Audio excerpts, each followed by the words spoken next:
ባለስልጣኗ በጽኑ ታመዋል። መቅደስ ደበሳይ ማስጠንቀቂያ ተሰጣት። ባላደራው አጭበረበረኝ ያሉት ሽማግሌ ጉዳይ መነጋገሪያ ሆነ።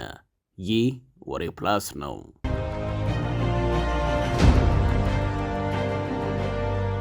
የመጀመሪያ ጉዳያችን መቅደስ ደበሳይን ይመለከታል። በኢቢኤስ ቴሌቪዥን አዲስ ምዕራፍ በተሰኘው ፕሮግራም ላይ በቅርቡ በቀረበ ታሪክ ምክንያት ክስ የተመሰረተባቸውን ግለሰቦች ጉዳይ የሚመለከተው ፍርድ ቤት የቀድሞዋን የፕሮግራሙ አቅራቢ መቅደስ ደበሳይን በምስክርነት ሰምቷል። ሆኖ መቅደስ ለፖሊስ በሰጠችው ቃል በፍርድ ቤት በሰጠችው ቃል መካከል ልዩነት በመታየቱ በአቃቤ ሕግ በኩል ጠንካራ ተቃውሞና ማስጠንቀቂያ እንደቀረበባት ታውቋል።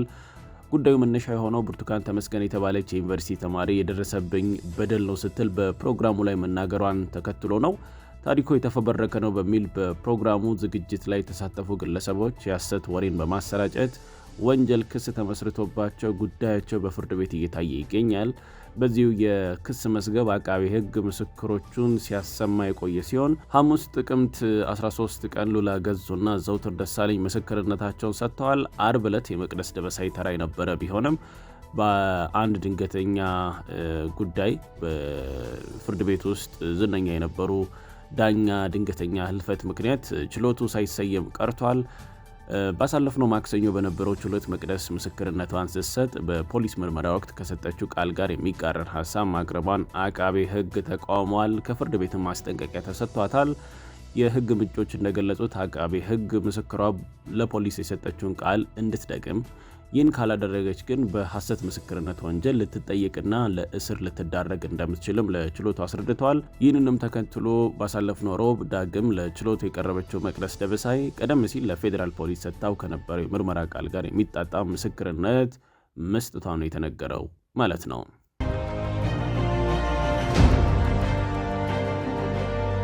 ወደ ሁለተኛ ጉዳያችን ስንሻገር ደግሞ የባላደራውን ጉዳይ ይመለከታል። በቲክቶክ በዋናነት የተለያዩ ሰዎችን በማገዝ በመርዳት ይታወቃል። ባላደራው በተባለ አካውንት ምስሉን ሳናውቀው ግን በድምፅ ብቻ ብዙ ሰዎችን ሲረዳ ሲያስተባብር ለእርዳታ ምናምን የምናውቀው አካውንት ነው። ከባላደራው ባሻገር ደግሞ መልእክተኛው የስነ የተሰኘም አካውንት ተመሳሳይ የሆነ ይዘት ላይ እንደሚሰራ ይታወቃል።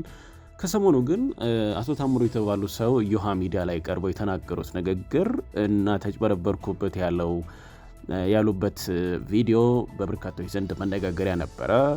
ባላደራውና መልእክተኛው ስነ አንድ ሰው ናቸው ወይስ ሁለት ናቸው በሚል ብዙ ሰዎች በጣም ጥያቄ ሲጠይቁ ተመልክተናል።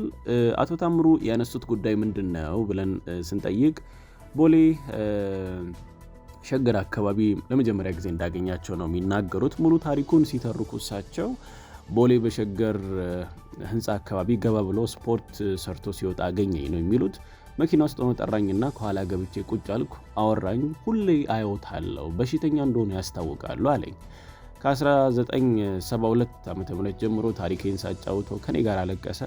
ባለ 100 10,000 ብር፣ ባለ 200ም እንደዚሁም 10,000 ብር ሁለት ሰጠኝ። 13,000 ብሩን ባንክ አስገባውና የቀረውን ይዤ 17 ቀበሌ ሄጄ ምሳዬን በልቼ ቀጥታ እስጢፋኖስ ሄጄ አስራቴን ከፍዬ አለቀስኩ ይላሉ። የዛሬ 4 ወር ስለ ይሄ ሰው ስለ የጠየቀውን ልጅ መልክም ሲናገሩ መልኩ ጠይምና ረጅም እንደሆነ ነው የተናገሩት።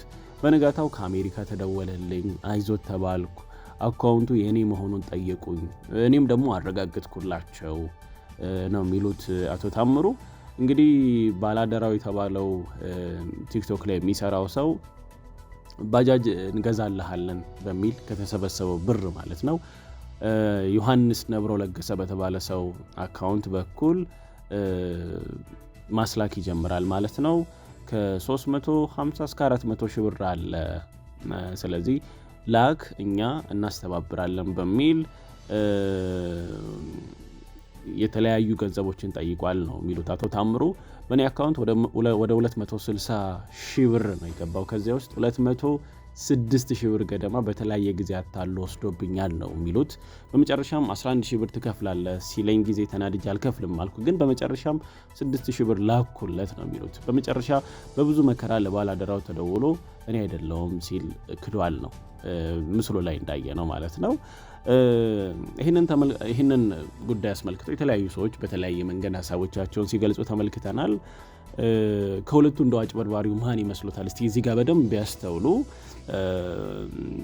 እኚህ ሰው አንድ ቦታ ላይ ባላደራው ነኝ ብሎ ወደ መኪና አስገብቷቸው ምን እንደሆነ ጠይቆ እሳቸውም ችግራቸውን ተናግረው በእጅ የያዘውን ገንዘብ እንደሰጣቸው ቀደም ሲል ነግረናቸዋልና በቀጣይም ሌሎች እንዲረዷቸው ስልክና የባንክ አካውንት ይናገሩ በማለት ከተናገሩ ኋላ ነው ለሰውየው በአካውንታቸው ወደ 260 ሺህ ብር አካባቢ የተሰባሰበው። ከዚህ በኋላ ነበር ችግር የተፈጠረው። ባገኛቸው ሰዓት ስልክ ቁጥር የሰጣቸው ባላደራው ነኝ ባዩ ጋር ይደውሉና አመስግነውት ይህን ያክል ብር ተሰብስቦልኛል አመሰግናለሁ ልጄ በማለት ያመሰግኑታል። ይህን ጊዜ በብሩ ከሚጠፋ ነው እንግዲህ ባጃጅ ቢገዛውለት የኔ የምላቸው ሰዎች ስላሉ ወደ ምልክሉ አካውንት ወደ 206 ሺህ ብር ይላኩ ይባላሉ። እኚህም አባት ይልካሉ። ከዚህ በኋላ ነው ስልኩ ተዘጋ፣ ምላሽም የጠፋው እንደነገርናችሁ።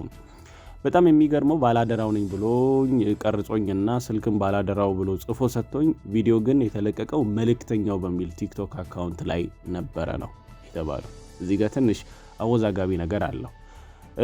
ቪዲዮ ላይም እንዳየነው ወደ ባላደራው ስልክ ጋዜጠኛው ደውሎ አንድ ናችሁ ትለያያላችሁ ቢልም ኧረ በፍጹም የተለያየን ሰዎች ነን ይላል። እሺ የመልእክተኛው ስልክ ካለ ልትሰጠኝ ትችላለህ ሲለው አዎ ብሎ በሰጠው ስልክ ላይም ጋዜጠኛው ሲደውል ስልኩ ዝግ ነው ማለት ነው። ይሄ ነገር እንዴት ነው? መልእክተኛው ስንና ባላደራው አንድ ናቸው የሚለው ነገር በዚህ ሳምንት ሲያነጋግሩ ከነበሩ ጉዳዮች መካከል አንደኛው ሆነው አልፏል ማለት ነው።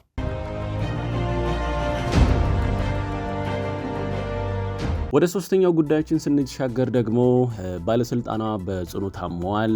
የኦሮሚያ ቱሪዝም ኮሚሽን ልዕልት ሌሊሴ ካንሰር ህመምን በጀግንነት የተጋፈጡ እንደሆነ ይፋ ያደረጉበት ጉዳይ ማህበራዊ ገጾችን ሲያነጋግር ተመልክተናል። የኦሮሚያ ቱሪዝም ኮሚሽን መሪና በዓለም አቀፍ ደረጃ ተጽዕኖ ፈጣሪ ከሆኑ ሴቶች መካከል አንዷ የሆኑት ኮሚሽነር ሌሊሴ ጄማ የካንሰር ምርመራ የተደረገላቸውና የኪሞቴራፒ ሕክምና እየተከታተሉ መሆኑ ተሰምቷል። ኮሚሽነር ሌሊሴ ይህንን አስቸጋሪ እውነት በራሳቸው የማህበራዊ ሚዲያ ትስስር ገጽ ላይ እየተዋጋው ነው ፋይቲንግ በሚል መልእክት ይፋ አድርገዋል። ይህ ድፍረት ቃል ተስፋንና ጽናትን ለአድናቂዎቻቸው አስተላልፈዋል። የኬሞቴራፒ ሕክምና ደግሞ ጸጉርን ጨምሮ በሰውነት ላይ ባሉ ጸጉሮች ላይ መርገፍ ሊያስከትል እንደሚችል የሕክምና ባለሙያዎች ሲናገሩ ይሰማል። ሆኖም ግን ህዝቡ እያስተላለፈ ያለው መልእክት የእርሶ እውነተኛ ብርሃን የሚመነጨው ከአእምሮ ከልቦና ለክልሉ ካበረከቱት አስተዋጽኦ ነው።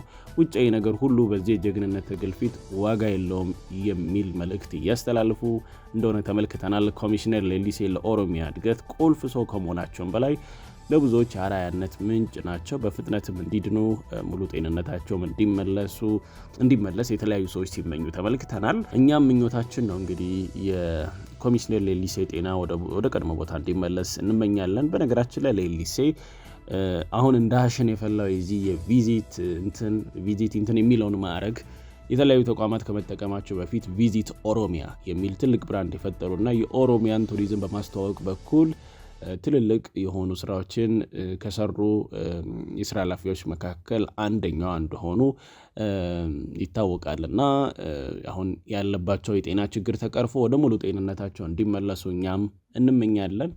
ይህ ወሬ ፕላስ ነው። ቤተሰብ ያልሆናችሁ ቻናሉን ሰብስክራይብ፣ ሼር እና ላይክ በማድረግ ወዳጅነታችን ይጠንክር። ስለሰማችሁን ስለተከታተላችሁ እናመሰግናለን።